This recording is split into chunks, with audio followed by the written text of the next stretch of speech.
Imagine the mental weight of a moral dilemma, deciding whether to tell a white lie to protect a friend.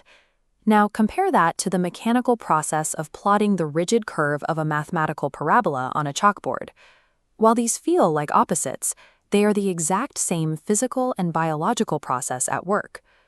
We typically navigate human knowledge through the geography of a university campus. The mathematics building sits on one end, the biology labs are across the quad, and the philosophy department is tucked away in its own separate corner. We physically and conceptually box the world into these separate silos because categorization offers a sense of control. It makes a chaotic universe feel organized and manageable. But the boundaries between math, biology, and philosophy are a hallucination. They represent a single unbroken chain where one discipline literally becomes the next through application. Reality ignores our academic borders. To understand the universe, we have to look past the map and trace the true continuous loop of human discovery. The base layer is pure mathematics. At this level, numbers are invisible and weightless.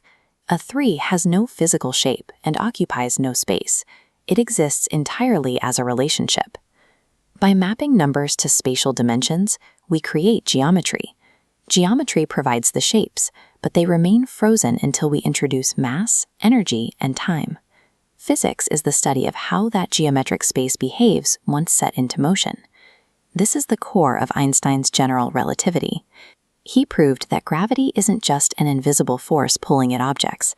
It is the literal curving and bending of the geometric fabric of space. If we zoom into the atomic scale, we find the same physical laws at work. The shapes of electron clouds and the quantum rules of probability dictate how atoms approach one another. When these physical forces cause electron clouds to overlap, they form a chemical bond. Chemistry is the application of physics on a molecular scale. When these chemical systems become complex enough to self-sustain and replicate, they cross the threshold into biology. A living cell is a highly organized chemical factory where thousands of reactions happen at once. Biology is the moment the physical universe wakes up and begins to act for itself.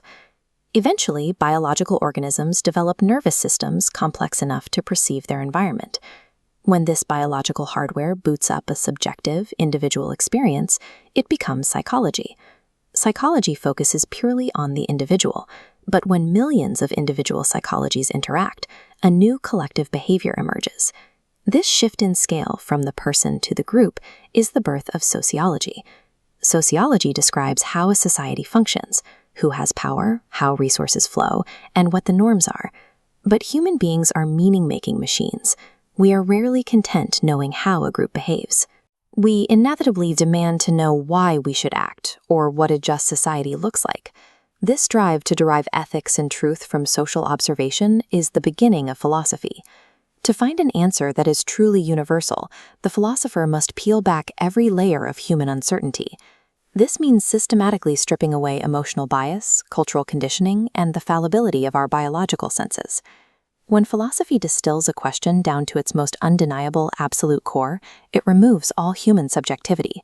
What remains is pure axiomatic logic, the same binary foundation used to build a mathematical proof. This is why 20th century analytical philosophers like Bertrand Russell abandoned prose for symbolic logic and Boolean algebra. They realized that at its most rigorous level, philosophy resolves into a mathematical equation. The chain of knowledge is an Ouroboros, a snake eating its own tail. The deepest, most subjective human questions eventually lead back to the exact same base code where the universe began. The ancient Greek root of the word mathematics is the verb mathaino. It carries no inherent connection to numbers or equations. It translates as the act of learning, comprehension itself. This loop of disciplines exists as a fractal. It describes the macro history of science while simultaneously functioning inside microscopic, fleeting moments. Consider the utterance of the word justice. Conceptualizing the word requires simultaneous philosophical intent, sociological agreement, and psychological processing. Speaking that word requires biological vocal cords pushing chemical molecules, governed by the physics of acoustic waves and the fundamental mathematics of frequency.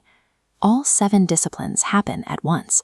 They are inseparable fractal expressions of a single act of comprehension. curiosity doesn't require us to jump between disconnected islands of facts. We are simply traveling along different coordinates of the same loop. When you face a moral dilemma, you aren't just a philosopher, you are doing the math.